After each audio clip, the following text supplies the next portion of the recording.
শিক্ষার্থীদের পাটের তৈরি ব্যাগ ও স্কুল পোশাক বিতরণ কর্মসূচি নিয়ে সচিবালয়ে কথা বলছেন শিক্ষামন্ত্রী। আমরা সরাসরি চলে যাচ্ছি সেখানে। হাই স্কুলের প্রজেক্ট আমরা পরে নিব, আগে প্রাইমারি শেষ করে নেই। বেসরকারি এখন উদ্যোগ নেই, বেসরকারি উদ্যোগ বেসরকারিও নিতে পারেন। আমরা এখন সরকারি প্রাথমিক বিদ্যালয়গুলো শেষ করছি। 1,07,00,000 ওখানে রয়েছে আমাদের, আপনারা জানেন নাম্বারটা। আমরা কালার সিলেক্ট করেছি, সেগুলো আপনারা পরে দেখতে পাবেন। সকলে সমন্বিত ভাবে আমরা কালার সিলেক্ট করেছি। শিক্ষার্থীরা কয় জোড়া মানে কয়টা জামা পাবে? বা প্রথমত এক সেট পাবে প্রত্যেকটি শিক্ষার্থী, এতে পাইলট প্রজেক্ট। পরেরটা পরে আমরা দেখব আমাদের সক্ষমতা কতটা বাড়ে। 200-র বেশি সার্ভিস ও ফিচারে লেনদেনের সব বিকাশ অ্যাপে সম্ভব।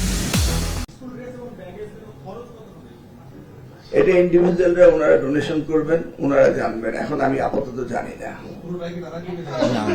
ব্যাগ এক সেক্টর থেকে আসবে, বিজিএমইতে যারা রয়েছেন জুতো এক সেক্টর থেকে আসবে। বাট প্রথমে 1 লক্ষ জুতো, মোজা, প্যান্ট, শার্ট, কামিজ, সালোয়ার 1 লক্ষ প্রথম বিজিএমই থেকে দিচ্ছেন তারা। আর হ্যাঁ, সে তো আসছি।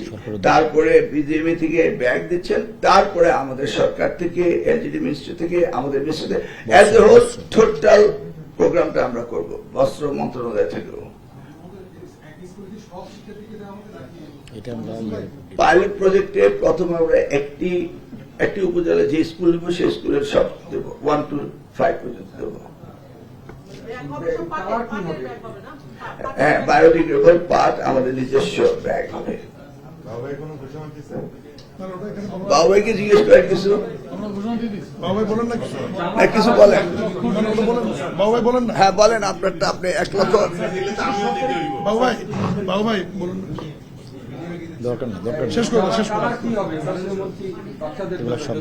হ্যাঁ, কালার অলরেডি সিলেক্ট হয়েছে, এটা আপনি দেখতে পাবেন। হ্যাঁ, আর তো কোনো কথা নেই। ইনশাআল্লাহ আপনাদের সাথে আবারও দেখা হবে। আপনার সকল আমাদের নেতা কিছু বলেন না, উনি এখানে আছেন, উনি সচিবালয়ে বক্তব্য রাখছিলেন শিক্ষামন্ত্রী আনাম ও এহসানুল হক মিলন। আমরা সরাসরি ছিলাম সেখানে।